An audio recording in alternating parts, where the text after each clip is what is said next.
Spoiler para sa episode 163, ang ahas na uhaw sa dugo si Yan Guangsheng tumawa ng malakas si Yan Guangsheng. Bai Yiyuan na ang nagsabi sa iyo, ang lugar kong ito ay tinatawag na lupain ng dugo. Tumango si Lin Moyu. Kung gayon, alam mo ba kung bakit ito tinatawag na lupain ng dugo? Umiling si Lin Moyu. Hindi niya alam. Sabi ni Yan Guangsheng, ang lupain ng dugo, isang hiwalay na espasyo na iniwan mula pa noong unang panahon. Mga 100 kilometro ang lapad, mahigit 10,000 kilometro ang taas at baba. Labis na nagulat si Lin Moyu.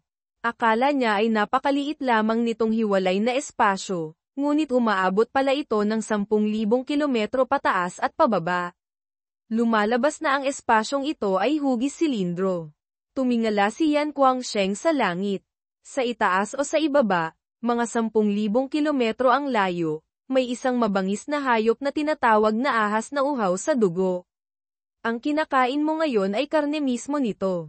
Biglang napansin ni Lin Moyu na tila bahagyang gusot ang laylayan ng damit ni Yan Guangsheng. Nang lumabas ito kanina, maayos pa ang damit niya. Bukod dito, tila may bahid pa ng dugo sa kasuotan. Hindi lang iyon, pati ang kanyang sable, espada, ay may bahid din ng dugo. Guro, nasugatan po ba kayo? Tumawa ng malakas si Yan Guangsheng. Wala ito. Kahit paano, ang ahas na uhaw sa dugo ay isang antas Diyos na mabangis na hayop. Para makakuha ng karne nito, kailangan talagang magbayad ng malaking halaga.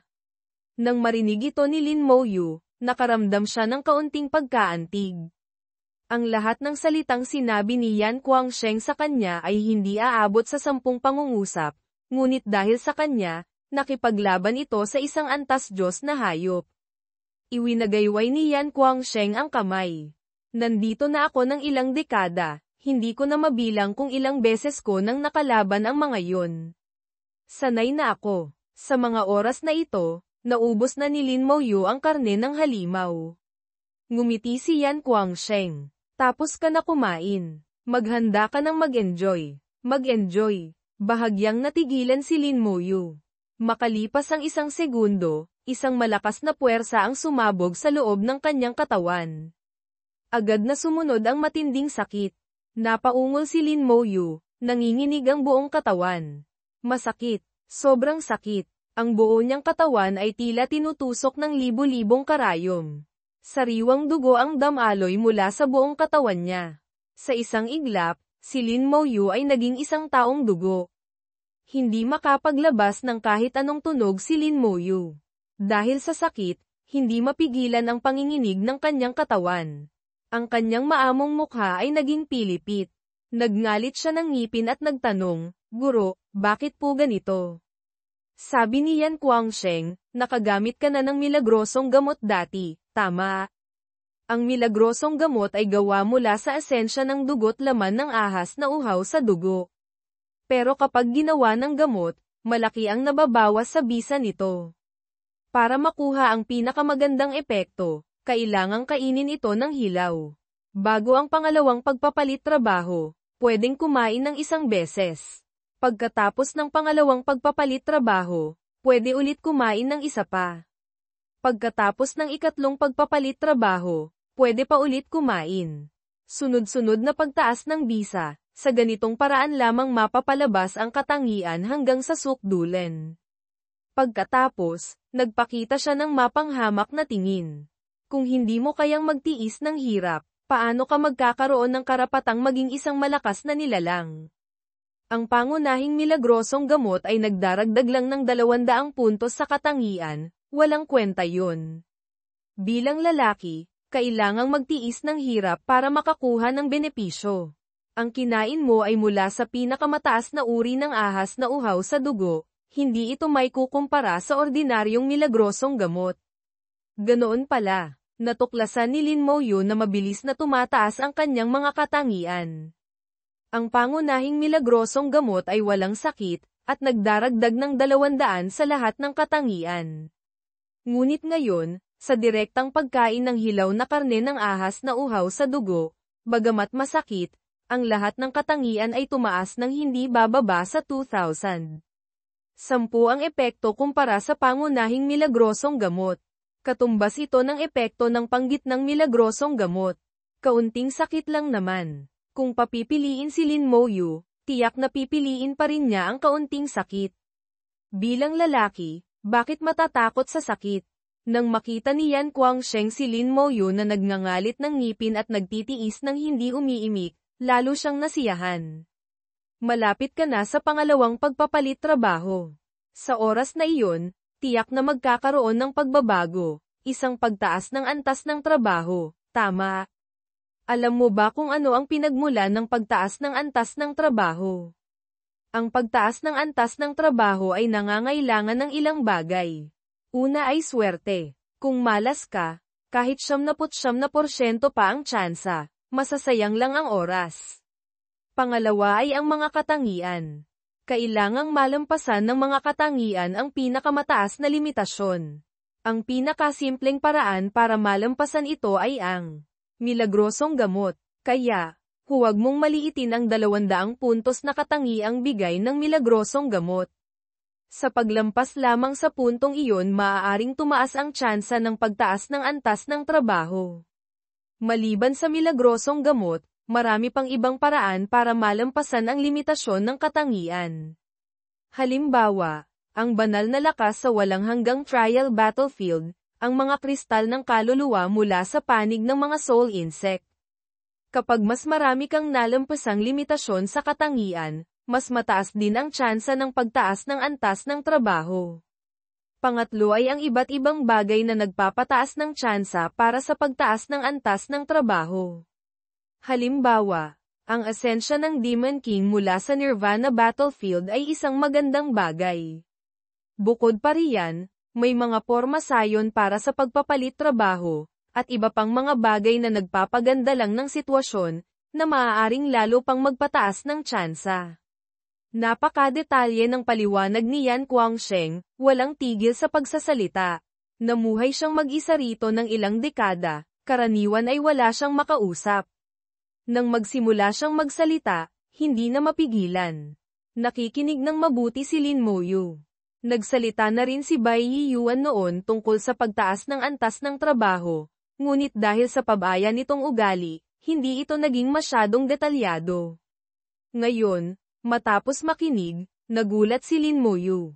Hindi katakatakang ganoon na lang kung pahalagahan ng iba ang milagrosong gamot, iyon pala ay para sa paglampas sa limitasyon ng katangian. Kung gayon, ang kanyang mga katangian. Tanong ni Yan Guangsheng, nakatapak ka na siguro sa walang hanggang trial battlefield, di ba? Nakakuha ka ba ng banal na lakas? Habang tinitiis ang sakit sa buong katawan, nagngalit ng ngipin si Lin Moyu at sumagot, opo, nakakuha. Sabi ni Yan Guangsheng. Maaasahan din pala ang batang ito. Anong level na ang banal na lakas mo? Level 5 na ba? Sabi ni Lin Moyu, level 39 po. Level 3 pa lang. Medyo nadismaya si Yan Guangsheng. Bagamat bawat level ay 1% lang na dagdag sa katangian, kapag mas mataas ang level, hindi maliit ang pagkakaiba. Ngunit ngayong nandito na, wala nang magagawa. Kaysa naman wala. Nagngalit ng ngipin si Lin Moyu at sinubukang lakasan ang boses, Guro, hindi po level 3. Level 39 po, kalansing. Nahulog ang sable ni Yan Guangsheng sa lupa. Hindi pa kailanman nagulat ng ganito si Yan Guangsheng. Kahit sa kanyang karanasan, ang sinabi ni Lin Moyu ay talagang nakayanig sa kanya. Nakikita ni Yan Guangsheng na hindi nagsisinungaling si Lin Moyu, base sa ekspresyon nito. Siya mismo ay nakakuha lamang ng banal na lakas na level 5, kapareho ng level ni Bai Yiyuan. Ito na ang pinakamataas na record ng lahi ng tao. Silang dalawa ni Bai Yiyuan ay nasa tuktok na ng lahi ng tao. Ngunit ano itong level 39 na sinasabi ni Lin Moyu? Paano mo nagawa iyon? Isinalaysay ni Lin Moyu ang proseso kung paano niya nakuha ang banal na lakas kay Yan Guangsheng. Kasabay nito, sinabi rin niya ang mga katangian ng kanyang trabaho, ngunit hindi binanggit ang tungkol sa Ding Xuanzhou, banal na bangka. Hindi pa nakakita si Yan Guangsheng ng trabahong necromancer noon. Nahulaan niyang ito marahil ay bagong trabaho na lumitaw sa lahi ng tao. Bawat ilang dekada, may mga bagong trabaho na lumilitaw, kaya hindi na nagtaka si Yan Guangsheng. Tutal, matagal na siyang nasa lupain ng dugo, hindi na gaanong marami ang alam niya tungkol sa labas.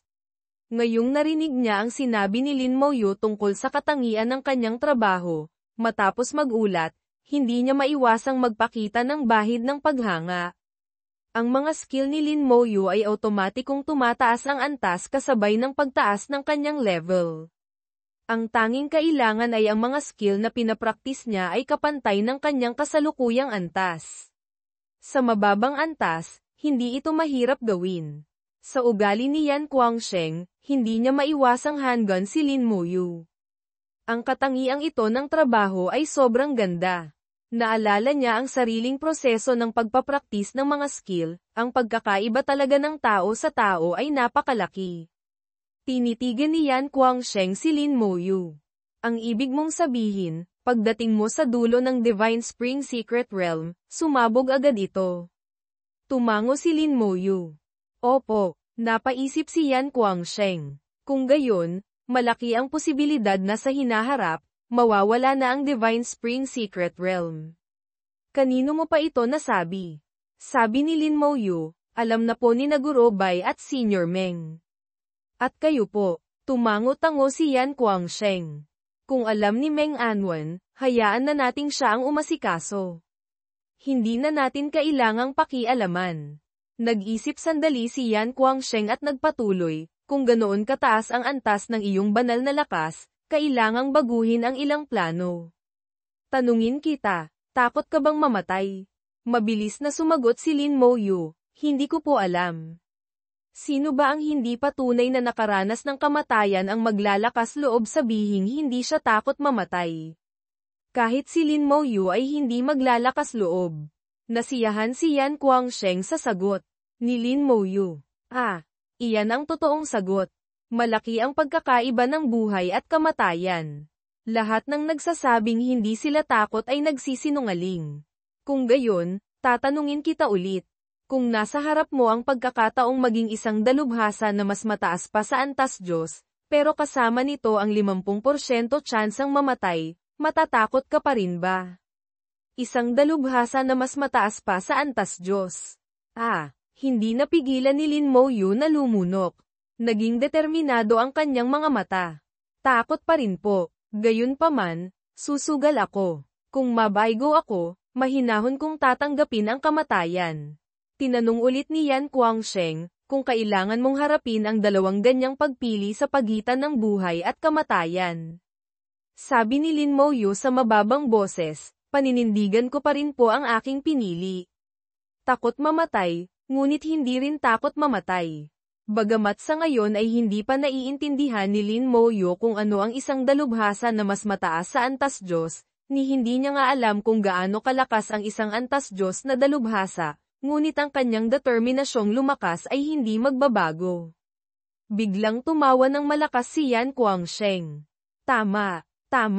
Ang sagot mo ay labis kong ikinasiya. Kung ganyan, sasabihin ko sa iyo ang susunod mong kailangang gawin. Pinilit ni Lin Moyu na tiisin ang sakit at nakinig ng mabuti. Ang nais ipagawa sa kanya ni Yan Guangsheng, ang susi ay nasa karne pa rin ng ahas na uhaw sa dugo. Ito ay isang uri ng milagrosong karne ng halimaw, isang sinaunang relikya. Ang milagrosong gamot ay pinino mula sa dugo't laman nito. Ang kinain ni Lin Moyu kanina na karne ng ahas na uhaw sa dugo ay nagpataas ng lahat ng katangian ng 2,000, sa katotohanan, 1,800 lang dahil ang unang 200 mula sa naunang gamot ay nawalan ng bisa, 10 beses ang epekto ng pangunahing milagrosong gamot. Para makakain ulit, kailangan niyang umabot man lang sa level 50, o kahit pagkatapos pa ng level 60. Iyon ang orihinal na plano ni Yan Guangsheng. Ngunit ngayon, iba na. Dahil sa napakalakas na banal na lakas ni Lin Moyu, mas maagang mapataas ang pundasyon ng kanyang mga katangian, mas maraming benepisyo ang makukuha. Ang karaniwang natatamo sa bawat pagtaas ng antas ay tataas din. Sa ganitong paraan, habang tumatagal, ang agwat sa katangian ay lalong lalaki ng husto. Kahit si Yan Guangsheng ay mahihirapang tansyahin kung hanggang saan aabot ang mga katangian ni Lin Moyu. Ito rin ang pinakamahalagang hakbang para maging isang dalubhasa na mas mataas sa antas Diyos. Ayon sa bagong plano ni Yan Guangsheng, kailangang kumain si Lin Moyu ng karne ng ahas na uhaw sa dugo sa mismong oras ng kanyang pangalawang pagpapalit trabaho. Gamitin ang katangian ng karne para palakasin ng husto ang mga katangian, at kasabay nito, sa oras ng pagpapalit trabaho, isagawa ang pagtaas ng antas ng trabaho. Pinakamaganda kung makakapagpagising pa ng mga bagong talento, na maglalatag ng pinakamatibay na pundasyon para sa hinaharap. Ang problema lang, ang paggawa nito ay may malaking panganib. Tulad ng sinabi ni Yan Guangsheng, 50 hanggang 50 lang ang tsansa. Mabubuhay ka man o mamamatay, nakasalalay lahat sa swerte. Sabi ni Lin Moyu sa mababang boses, Guro Yan, maganda naman po ang swerte ko. Tumawa ng malakas si Yan Guangsheng. Mabuti, mabuti. Hintayin mo't kukunin ko para sa iyo ang isang piraso ng karne sa puso ng ahas. Pagkasabi nito, lumipad si Yan Guangsheng paitaas, patungo sa kalangitan na libu-libong milya ang taas. Kahit parehong karne ng ahas na uhaw sa dugo, magkakaiba ang epekto depende sa parte. Malayo ang agwat. Ang pinakamagandang parte ay ang utak ng ahas. Sumunod dito ang karne sa puso ng ahas. Ang pinakamahina ay ang mga hindi importanteng parte. Napakahirap makuha ang utak ng ahas. Ayon kay Yan Guangsheng, matagal nang hindi nakakakuha ng utak ng ahas ang lahi ng tao. Hindi rin madaling makuha ang karne sa puso ng ahas. Para makagawa ng panggitnang milagrosong gamot, kailangan gamitin ang karne sa puso ng ahas. Ang karne sa puso ng ahas ay hindi mismo ang puso ng ahas na uhaw sa dugo, kundi ang piraso ng karne na malapit dito. Naiisip ni Lin Moyu ang hirap nito. Kahit kasing lakas ni Yan Guangsheng, maaari pa ring mapahamak. Tumingala si Lin Moyu sa langit, puno ng pasasalamat ang puso. Sa mga oras na ito, basang-basa na siya ng dugo, tila isang taong dugo, ngunit ang kanyang mga mata ay nagniningning ng husto. Ang sakit ay nabawasan na. Lahat ng kanyang katangian ay tumaas ng 2,000. Sakto, tumaas ito ng 1,800, ang naunang 200 puntos na nakuha mula sa milagrosong gamot ay nawalan ng bisa dahil sa karne ng ahas na uhaw sa dugo. Ang kanyang katangiang pang-espiritual ay napakalaki na ang pundasyon, matagal nang lumampas sa 20,000, kaya ang dagdag na 2,000 ay halos walang pakiramdam. Ngunit ang kanyang apat na pangunahing katangian, lakas, liksi, tibay, katalinuhan, na dati mababa lang ay halos dumobble. Napakalinaw ng pakiramdam. Alam ni Lin Moyu na ang kaunting pagbabagong ito ngayon ay halos wala lang. Ang paparating na pangalawang pagpapalit trabaho, iyon ang tunay na pagbabagong yayanig sa langit at lupa. Sa pangalawang pagpapalit trabaho, lahat ng katangian ay double. At ang dinodoble ay ang lahat ng pangunahing katangian.